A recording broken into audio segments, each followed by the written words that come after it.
ఈ మూడు పార్టీల కూటమిని మీరు ఎలా స్వాగతిస్తారు? చాలా 2014, 2019 మధ్యలో కనుక ఈ మూడు పార్టీలు కలిసి ఈ రాష్ట్రాన్ని ఏ రకంగా అభివృద్ధి పయనంలో పరిపాలన చేశాయో అలాగే ఇప్పుడు దిశానిర్దేశం లేకుండా అడుగంటిపోయినటువంటి రాష్ట్రాన్ని మరలా ఈ మూడు పార్టీలు కలిసి రాబోయే కాలంలో ఉన్నత స్థితికి తీసుకెళ్తాయని అందుకని ఈ మూడు పార్టీలు కలయికని బాగా స్వాగతిస్తాం. మా పార్టీని పవర్ తట్టుకోలేక మూడు పార్టీలు కలిసి ఏకమై వస్తున్నాయని వాళ్ళు అనుకుంటున్నారు. దాని మీద మీ అభిప్రాయం? వాళ్ళ పార్టీ పవర్ ఎక్కడ ఉంది? అసలు పవర్ ఉందా? పవర్ ఎక్కడ ఉంది?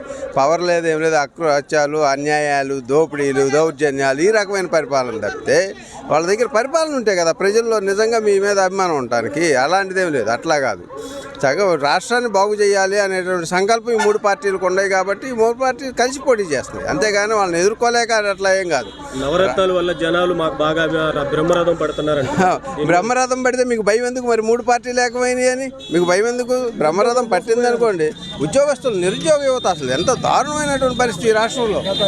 ఎంత దారుణం అసలు. ఏమన్నా ఒక రకమైనదిగా ఒక టన్ చెప్పడానికి లేదు కదండి. రాజధాని ఏంటి, పోలవరం ఏంటి, అసలు యువత ఎంత దారుణం. చాలా నిరుద్యోగం ఉన్న కంపెనీలను భయపెట్టి పంపించేసి కొత్త కంపెనీలు రాకుండా ఎలా ఏం ఉపయోగపడ్డాయి? ఎలా ఉపయోగపడ్డాయి చెప్పండి? దేనికి ఉపయోగపడ్డాయి? అమ్మఒడి అన్నావు, ఎన్ని సంవత్సరాలు వేసావు? ఎంత వేసావు? న్యాయబద్ధంగా వేసావా? రైతు భరోసా వేసారా? రైతు భరోసా ఎంత వేశారు? ఎంతవరకు? ఏ ఒక్క పథకం సరైన పథకం కాదు. అది ఎవరికి ఉపయోగపడలేదు.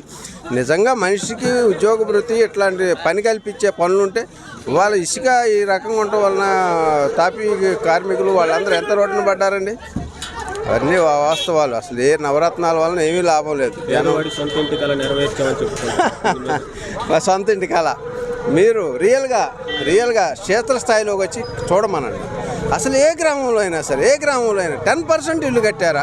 10% ఇల్లు కట్టి వాళ్ళలో వెళ్ళారా? గృహప్రవేశాలు చేశారు? ఎక్కడ సొంత ఇంటి కల? మగాళ్ళు ఎక్కడో పల్లాల్లో ఇచ్చి రేపు వాళ్ళు వెళ్ళి ఒకవేళ కట్టుకున్నాడు వెళ్దామన్నా కూడా భయమైన పరిస్థితుల్లో ఉంది. అంతేగాని అటువంటిది ఏమీ లేదు. అవన్నీ అవాస్తవాలు. జనానికి అట్లాంటిది ఏమీ లేదు.